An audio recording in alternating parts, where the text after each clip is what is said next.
안녕하십니까. 밸런스 은퇴 TV 김진영입니다. 날씨가 제법 쌀쌀해졌어요.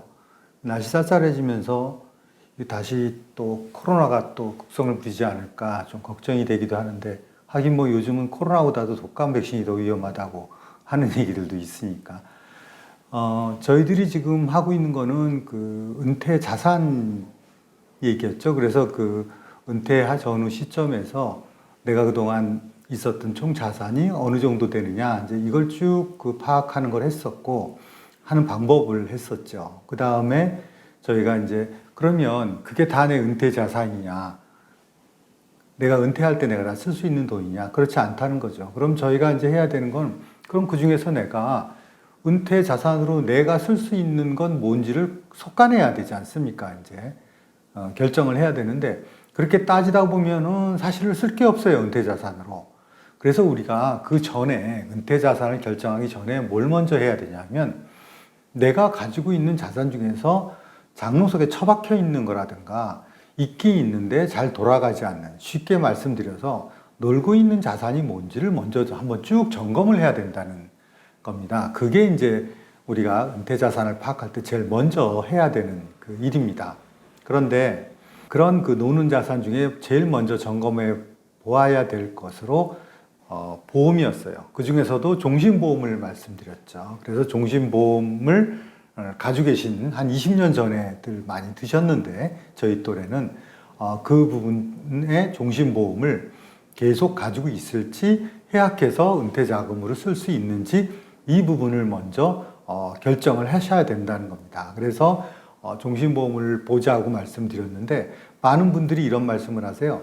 종신보험을 해약을 하면, 그러면 그 내가 은퇴 이후에 아프면 병원비는 어떻게 하느냐, 이런 식의 말씀을 많이 하십니다.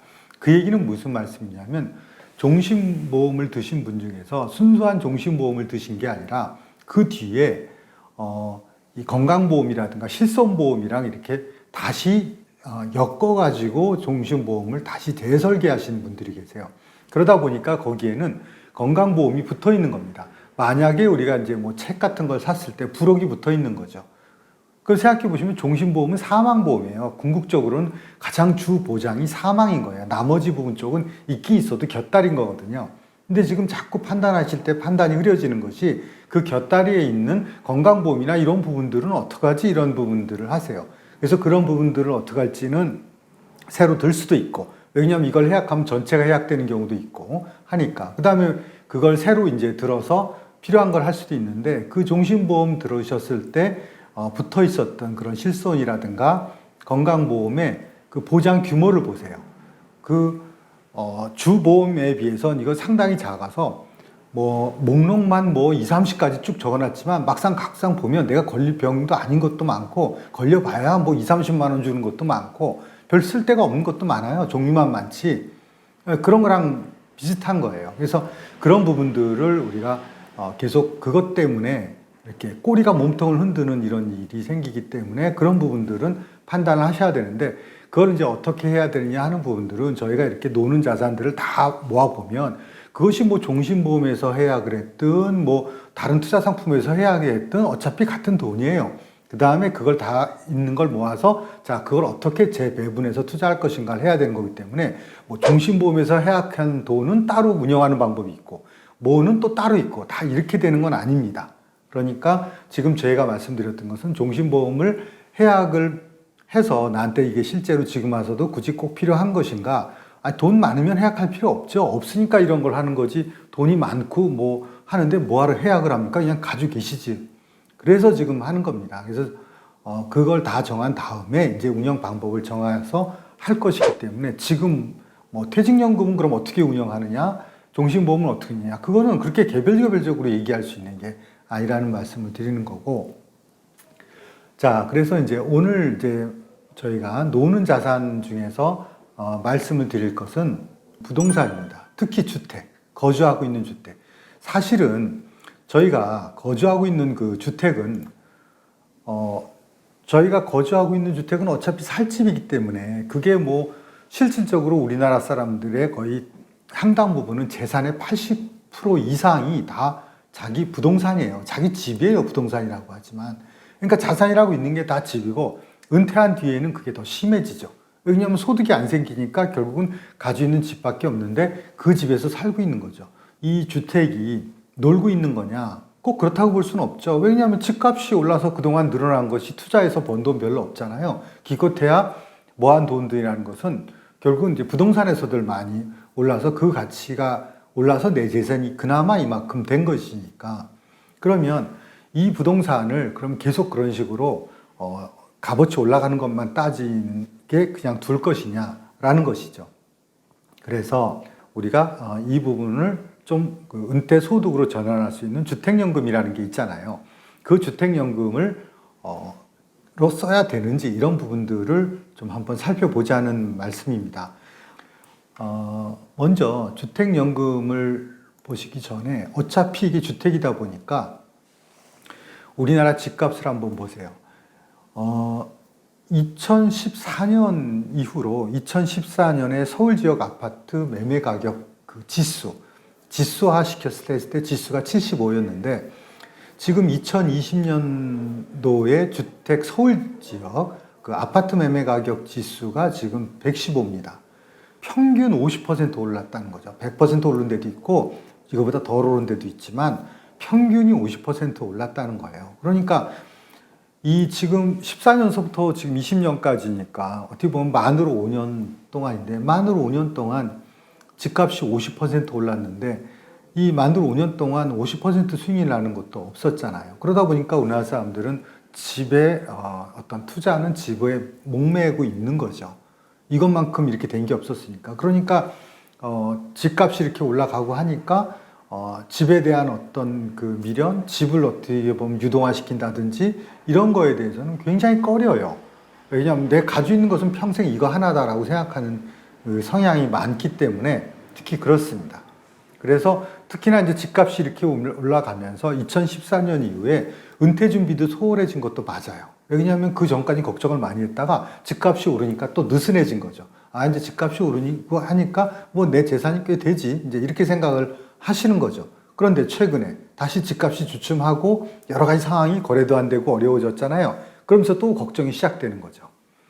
자, 이게 지금 현재 우리나라 주택가격 지수인데 저희가 이 주택 중에서 무엇을 보는 거냐면 우리가 노는 자산이라고 생각할 때 꼭 그거를 자기 집만 생각하지 마세요. 우리가 지금 집이라고 하는 것은 저 본인도 있지만 부모님도 집이 있거든요. 예를 들어서 부모님도 따로 사시는 분이 요새는 많으니까 그래서 따로 사시면서 또 집이 있어요. 그러다 보면 우리가 부모님한테 용돈도 주고 뭐 생활비도 드리고 왜냐면 연로하셨으니까 이제 그렇게 되는 경우가 되게 많아요. 그다음에 이제 부모님은 사시는 집은 나중에 뭐 두 분이든지 한 분이든지 사시다 돌아가시면 이제 뭐 상속을 받고 하는데 우리가 지금 판단해 볼 것은 뭐냐면 이 집을 가지고 어떻게 보면 은퇴 소득이나 이런 걸 만들 때 본인 집과 부모님 집을 나눠서 생각해야 된다는 거예요. 본인 집 같은 경우는 일단 나이가 뭐 45세에서 65세니까 벌써 주택연금을 들어갈 수는 있지만 55세서부터 벌써 주택연금을 받고 집을 이렇게 맡기기는 뭐한 것이 이게 이사도 갈 수 있고 왜냐면 앞으로도 뭐 3, 40년 살아야 되는데 그 사이에 재개발 안 되겠어요? 이사를 안 가겠어요? 그러다 보니까 의사결정하기가 쉽지가 않아요. 근데 부모님은 지금 7, 80대거든요. 부모님이 7, 80대면 그러면 부모님은 어찌 보면 거의 돌아가시기 전에 이 집에서 끝까지 임종까지 이 집에 계실 가능성이 많다는 것이죠. 그러니까 이제 그런데 또 부모님한테 생활비를 드려야 되기 때문에 은퇴한 시점에서 보면 본인도 소득이 없어가지고 이제 생활비나 이런 부분들을 커버해야 되는 것들이 줄어들었는데 부모님 것도 계속 나가야 되기 때문에 여러 가지가 부담이 될 수가 있다는 것이죠. 그래서 이제 그러면 주택연금 이용해서 부모님의 그 생활비 부분 쪽을 부모님 집으로 카바하는 것이 어떤가라는 걸 판단해 볼 필요가 있다는 거죠. 그걸 굳이 부모님 돌아가신 20, 30, 10년, 20년 뒤에 상속을 굳이 받으려고 할 것인가. 물론 그때 가서 상속 받을 만한 어떤 가치가 있는 집이라든가 그 정도로 뭐 가격이나 여러 조건이라든가 이 필요한 것들은 그렇게 하면 되는 거예요. 근데 이 부모님들 같은 경우에 이제 특징이 뭐냐면 은퇴하시면은 이사를 이렇게 자주 다니시기가 쉽지가 않습니다. 연세가 드셔서 익숙한 공간이 계셔야 되는 그런 부분들이 있다고 해요. 그리고 이제 사실은 그런 부모님 집 같은 경우는 어떤 가격이나 노후화나 뭐 이런 것들 때문에 사실은 투자 개념도 상당히 약한 편이고, 그럼에도 불구하고 어떤 그 집에 대한 소유 이런 부분들은 그래도 내 집 이런 걸 항상 가지려고 하시는 거예요. 그래서 주택연금이라는 것들을 검토를 할 때 본인 집 같은 경우는 사실은 지금 나이대가 아직은 그걸 본격적으로 검토하기는 좀 이르다는 판단이 돼요. 하지만 물론 필요하면 하면 되지만 부모님 집부터 먼저 그냥 사시고 그냥 어떻게 보면 파킹돼 있는 이런 상황이 아닌가. 왜 그러냐면 우리나라 주택연금에 지금 가입돼 있는 통계를 보면 주택연금에 들어가시는 분은 부부가 다 들어가시는데 적은 나이 기준으로 놓고 보면 지금 가입돼 있는 분들의 평균, 그러니까 주택연금을 가입하는 평균 그 나이가 낮으신 분, 그러니까 어머니 같은 경우가 72세에 가입하는 겁니다. 그러면 대부분 우리나라 사람들은 이때는 나이 차이가 3, 4살 나잖아요. 그러면 그 아버님 같은 경우는 70대 중반에 가입되는 경우가 굉장히 많다는 거예요. 그러면 결국 그건 뭐죠? 상당히 뒤에 가입하고 있다는 거예요. 우리나라 사람들은 주택연금을 가입할 때 은퇴하면 가입하는 것이 아니라 거의 내 마지막 집이다 라고 생각했을 때 가입을 한다는 거예요. 그리고 평균 주택가격도 3억 정도밖에 안 돼요. 지금 3억은 뭐 웬만한 전세도 3억이 넘는 그런 거니까 되게 작은 사이즈라는 거죠. 그 얘기 뭐냐면 부모님들이 이미 주택 부분 쪽을 다 정리하고 이제 마지막으로 본인이 살 집만 남겨놓은 상태에서 그걸 주택연금을 들어가신다는 거죠. 그렇게 하고 거기서 받는 평균 월 지급액 같은 경우도 102만 원이에요. 102만 원이면 그래도 적지 않은 이유가 뭐냐면 가입 시점이 70대가 넘기 때문에 그래요. 이거를 일찍 하면 택도 없습니다. 50만 원도 안 돼요. 일찍 들어가면. 근데 이게 70세가 넘어서 가입하시니까 그러신 겁니다. 보시면 55세, 그러니까 저희 또래에서 만약에 55세, 집사람이 55세라든가 이때 이제 가입을 하면 어떻게 보면 3억짜리 주택 같은 경우는 46만 원밖에 안 나오고 5억짜리 주택을 넣어야 월 60만 원 정도밖에 안 된다는 겁니다. 그래서 부모님의 지금 거주하고 계신 주택 부분 쪽을 검토해 보고자 하는 겁니다. 자, 그러면 이런 생각이 드는 거죠. 그러면 예를 들어서 나이가 어린 분 기준으로 70세, 어머니가 70세일 수도 있는데 5억짜리 주택을 기준으로 이거는 뭐냐면 주택금융공사의 주택금융연구원이라고 있는데 주택금융연구원에서 한번 비교를 해봤습니다. 70세 되신 분이 주택가격 5억 원 기준으로 월 소득을 만드는 몇 가지 방법 중을 서로 비교해 본 거죠. 그러면 이게 이제 2019년 말에 나온 자료입니다. 거기서 주택연금을 하게 되면 어머니가 70세에 종신을 들어가게 되면 집에서 살면서 거기서 주택연금으로 얼마 나오냐 하면 약 한 150만 원 정도가 나옵니다. 그렇게 나오고 평균 수명까지 산다고 했을 때 마지막에 남는 거를 지금 현재 가치로 생각을 해보면, 그러니까 나중에 최종적으로 돌아가시면 그 집에서 그동안 받았던 걸 다 빼고 나서 그다음에 물가가 올랐었으니까 지금 가치로 이렇게 해보게 되면 1억 원 정도 남는다는 거예요. 그러니까 나중에 이제 보면 지금 1억 원 정도의 5억짜리 아파트지만 1억 정도만 남아서 상속을 하게 되고 지금 가치로 봤을 때 그 다음에 나머지 부분은 이제 쓰시는 게 되는 거죠. 그럼 이제 이렇게 안 하는 대안은 뭐가 있느냐? 그거는 뭐냐면 5억짜리를 팔아가지고 3억 3천 정도 비슷한 사이즈의 집으로 전세를 가시는 거죠. 그러고 그다음에 1억 7천만큼 즉시연금에 가입하는 거예요. 즉시연금은 별게 아니라 1억 7천을 그냥 넣어놓고 그때부터 이제 쪼개서 쓰시는 겁니다. 20년을. 지금 여기 있는 것이 20년 기준으로 이제 했어요. 왜냐하면 어머님이 70이니까 90세까지를 이제 생각을 한 거죠. 그러면 즉시연금으로는 매달 나오는 게 82만 원이에요. 그러니까 지금 주택연금 나오는 거에 반 정도 되는데 그 대신에 전세금은 지금 물가로 할인해 보면 이제 집값 오르는 건 없으니까 전세는 2억 2천 정도 나중에 남는 거죠. 나중에 가져가는 건 또 그 정도 가져갈 수 있다는 거예요. 그런데 이제 이때 문제가 있는 거죠. 이거 전세는 매번 이제 이동을 해야 되는 것도 있고, 또 하나는 뭐냐면 요즘 전셋값이 이렇게 옛날에 비해서 훨씬 올라갔잖아요. 그러니까 이것도 지금 쉽지가 않은, 이건 2019년 말에 만든 거기 때문에 현실적으로 저는 이런 부분들이 쉽지 않을 거라고 생각이 되고, 세 번째가 뭐냐면 작은 아파트로 옮겨가는 거예요. 작은 아파트로 옮겨가는데 예를 들어서 5억짜리 지금 아파트인데 3억짜리로 옮겨간다는 거죠. 그럼 3억짜리 집을 사고 즉시연금으로 2억을 드는 거지 않습니까? 즉시연금으로 이제 2억을 들면 얼마 나오냐면 매달 한 96만 원, 100만 원 뭐 요 정도 돈이 나와요. 그리고 이제 소형주택에서 내 소유권을 가지고 있고 가는 거예요. 그다음 맨 끝에 가게 되게 되면 그 집은 그대로 이제 저걸 할 수 있으니까 3억 정도 받는 거죠. 가격 오른 거에다 물가 빼면 대충 비슷한 가격만큼 부분 쪽은 나중에 상속이 되는 거죠. 그렇게 보면 어찌 보면 이것이 이제 과거에 하던 방식이었습니다. 과거에 집을 이제 줄여가지고 남은 걸 가지고 뭐 생활을 하든지 이렇게 하는 그 방식이었어요.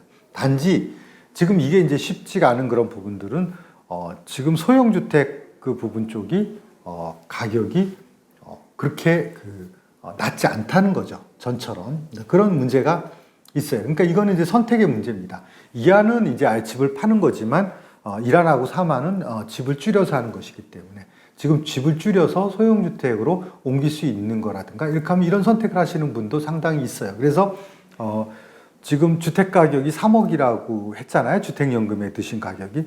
이렇게 집을 줄여서 즉시연금으로 아니면은 목돈으로 뺄 수도 있고 그거 자체를 나중에 물려줘서 3억을 물려줄 수도 있지만 그 3억을 주택연금에 또 들어서 거기서 또 받을 수도 있어요. 이런 선택을 하실 수가 있다는 겁니다. 자, 그렇기 때문에 그러면 이제 그 부모님의 것을 가지고 주택연금으로 활용을 할 때 그러면 이걸 주택연금으로 활용할 수 있느냐 없느냐 이제 여러 가지 조건을 봐야 되는 거예요. 그래서 그 조건을 우리가 한번 먼저 체크를 해봐서 이거는 뭐 대상도 안 되고 할 필요가 없다 하면 접어버리면 돼요. 뒤에 구체적으로 갈 필요가 없어요. 고려해야 될 것은 한 5개 정도인데 이걸 가지고 판단을 하는 겁니다. 쉽게 얘기해서 부모님의 은퇴 생활비 부분 쪽이 자녀분들이나 부모님 스스로가 부담이 된다. 현재 상황이. 그렇게 되는 경우에는 이제 고려해 볼 수 있죠. 그렇지 않고 은퇴 생활비 뭐 연금 받는 거 있고 뭐 있고 있어. 부모님도 넉넉하고 다 넉넉해. 그러면 생각하지 마세요. 그냥 고려할 필요 없어요. 괜히 이거 가지고 머리 아프게 생각을 해봤자 그 결국에 나중에 가면은 그냥 그대로 있자 이렇게 하는 게 결론이에요. 괜히 쓸데없이 시간 낭비하는 경우 많고 그 다음에 또 하나 뭐냐면 일단 이게 형제분이 많으신 경우에는 어쨌든 이 상속의 문제가 나중에 걸려 있고 하다 보니까 자녀들의 동의가 필요해요. 왜 그러냐면 이게 나중에 상속이 안 되고 써버리는 것이기 때문에 그래서 그런 부분들을 해야 되는데 뭐 우리 집에서는 형제들이 뭐 다들 그 부모님 돌아가시면 그 집 쳐다보고 앉아있다 이런 집은 간두세요. 해봐야 형제들끼리 싸움만 납니다. 그러니까 할 필요 없는 거예요. 그러니까 이건 부모님들이 우리가 십시일반으로 부모님 생활비 드리고 이런 것도 부담스러우니 우리도 지금 하는 게 요새 어려우니 그러면 부모님 집을 가지고 나중에 해봐야 쪼개봐야 뭐 별거 없을 것 같으니 지금 그걸로 이제 은퇴 생활비 쓰시는 게 좋겠다라고 판단을 할 수 있거든요. 그래서 그런 부분들이 필요하고 대상 주택 부분 쪽은 이게 아파트라든가 단독주택이라든가 이런 부분들이 서로 틀리니까 그 표준화된 부분 쪽은 하는 게 좋고 또 하나 뭐냐면 아주 비싸도 안 돼요. 9억이 넘어가도 할 수는 있지만 요새 이제 이게 나중에 말씀드리겠지만 법이 바뀌어서 하긴 하겠지만 그런 부분도 어렵다는 거. 그 다음에 일반 주택 부분은 평가하는 부분 쪽에서 또 손해도 많이 볼 수 있다는 거예요. 아파트처럼 아주 표준 가격이 아니잖아요. 그러니까 다가구 주택, 다세대 주택 뭐 이런 것들은 좀 복잡하고 그 다음에 이제 아까처럼 부모님이 나 이거 뭐 좀 줄여서 네 시골 가서 조용히 살래 하면서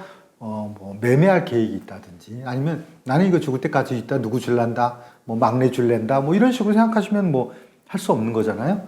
그건 필요 없고 또 하나가 뭐냐면 주택연금은 대출이 있으면 그걸 갚아야 돼요. 근데 대출을 갖고 연금을 드는 방법도 있어요. 근데 대출을 갖고 연금을 들면은 거의 남는 게 없어요. 그러니까 별 필요가 없는 거예요. 그래서 대출 금액이 크다고 했을 때는 들어가는 부분들을 좀 자제해야 돼. 그래서 저희가 일단 이런 부분들을 가지고 구체적으로 그러면 어떻게 판단해서 그 다음에 어떤 주택연금을 들어야 하는지를 바로 이어서 다음 시간에 하도록 하겠습니다. 그럼 잠시 후에 구체적인 주택연금 가입 방법과 판단 기준을 세부적으로 말씀드리겠습니다.